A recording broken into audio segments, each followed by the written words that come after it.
Welcome to Barbecue Today. I'm your host, Eric Riches, and today we're going to be talking about pork rib rubs, particularly the classic BBQ rub recipe and how you can use that as a stepping stone to making your own great rub.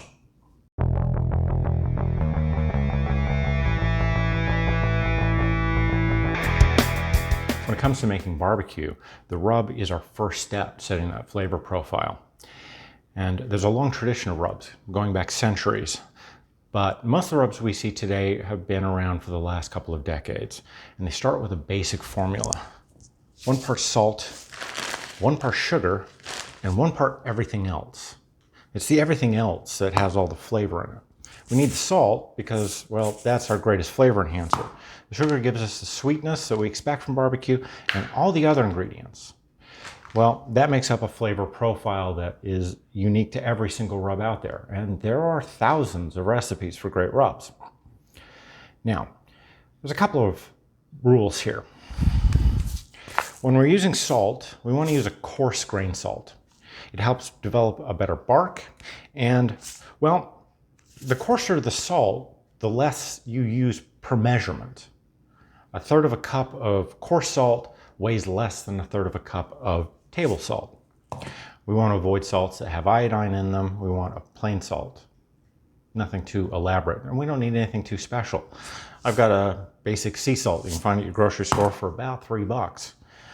Now, when it comes to sugar, there's a lot of variation there too. You can just use a plain white sugar, that's fine.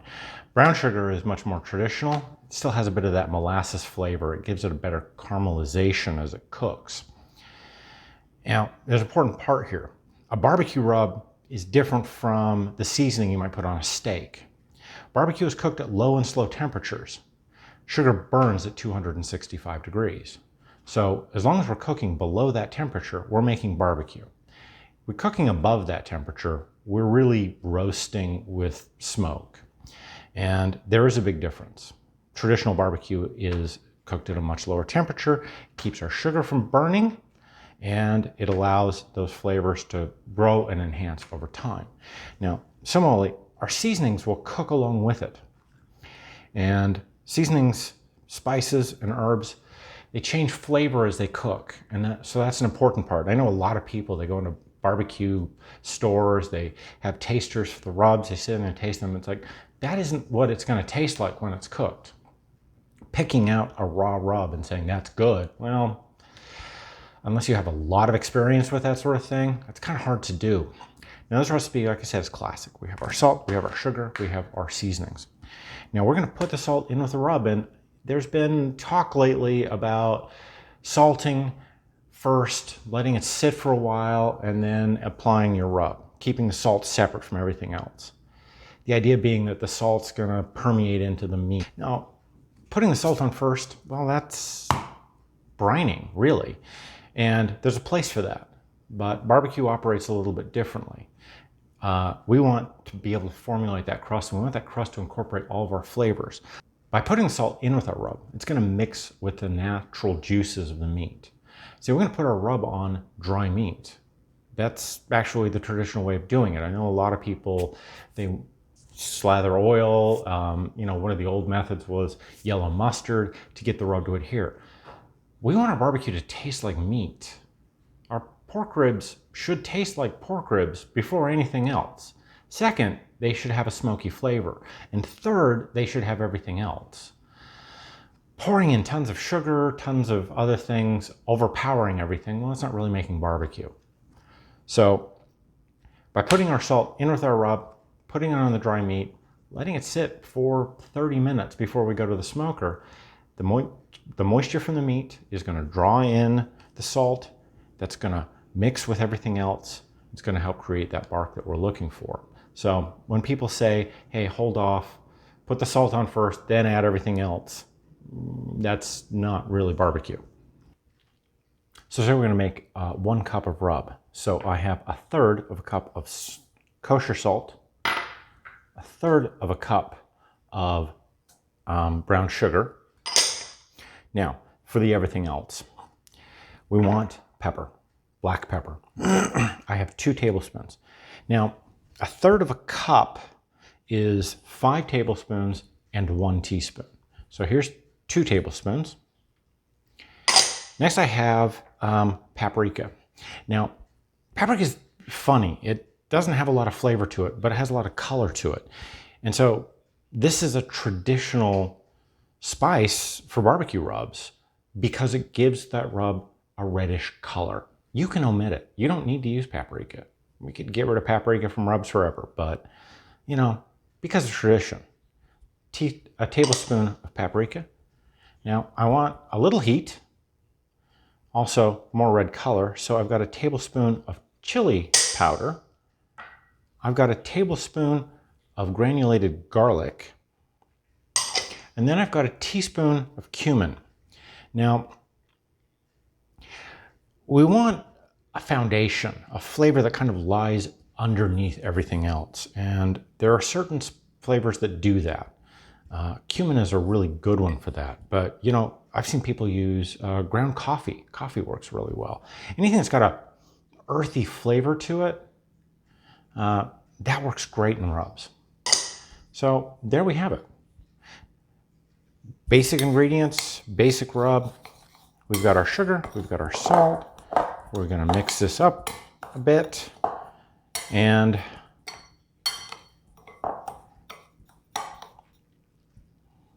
that's about all there is to it.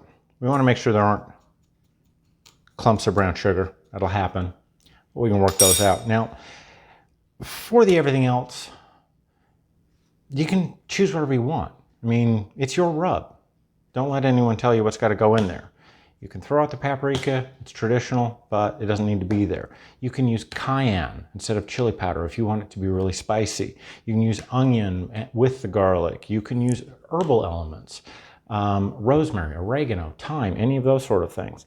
You can add as many of these as you want or as few of these as you want. It's not rocket surgery after all.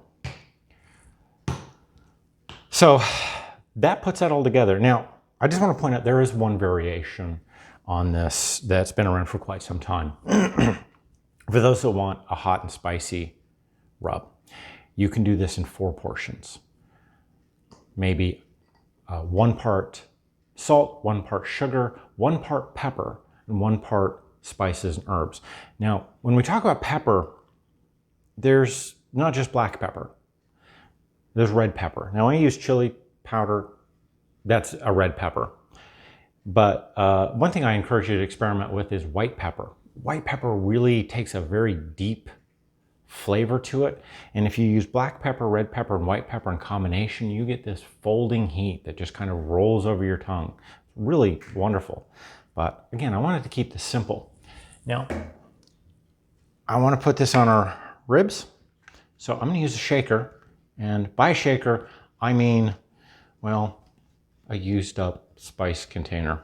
Let me get that transferred, and I'm going to get our rack of ribs. We'll talk about how much we want to use. So now we can start putting our rub on. Now, this is kind of the age-old question, how much rub do you put on your ribs? Well, the old rule of thumb was, what sticks is what you need. So what the meat holds on to is the amount of rub you want to use.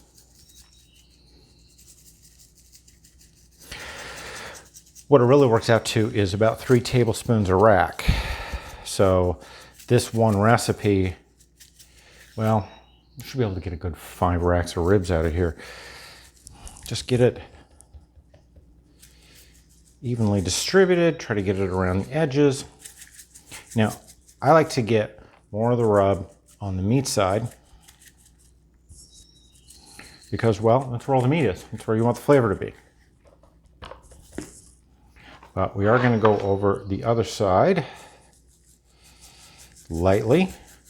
If you really wanted to measure it out, you could say you want to use about 2 tablespoons on the meat side and about 1 tablespoon on the rib side or the bone side.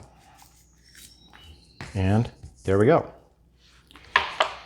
We let this sit for about 30 minutes before it goes on the smoker. We'll have a great rack of ribs, just the way it is. We don't even have to add sauce or anything like that, but of course in another video we'll talk about that one. So the ribs are now on the smoker. They're gonna go about 5-6 hours. I hope you found this informative. Rub making is a skill to barbecue, and it's an important part of it. These days, so many people run around collecting bottled rubs. You know, I did the math on it. That recipe we made today, well, it's going to cost you less than $4 a pound. And a pound is going to last you through, I don't know, 20 racks of ribs. You can save yourself a lot of money making your own rubs. And it's a skill you should acquire. It's something you need to really know.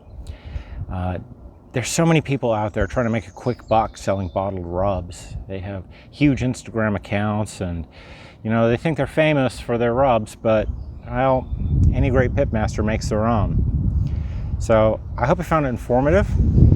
Take that as a starting point. I'm going to put the recipe down below in the description. I'm also going to put a link to some of the most popular barbecue rib rubs that I've collected over the last 25 years. These have been used by a lot of people, and they're loved and beloved.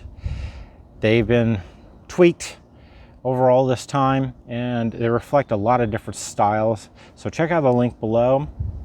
If you like the video, well, thumbs up, it'd be appreciated. And if you want to find out more about real traditional barbecue and what's going on out there, well, I suggest you might want to give a subscribe to this channel. I'd appreciate it. Thank you very much, and I will see you next time.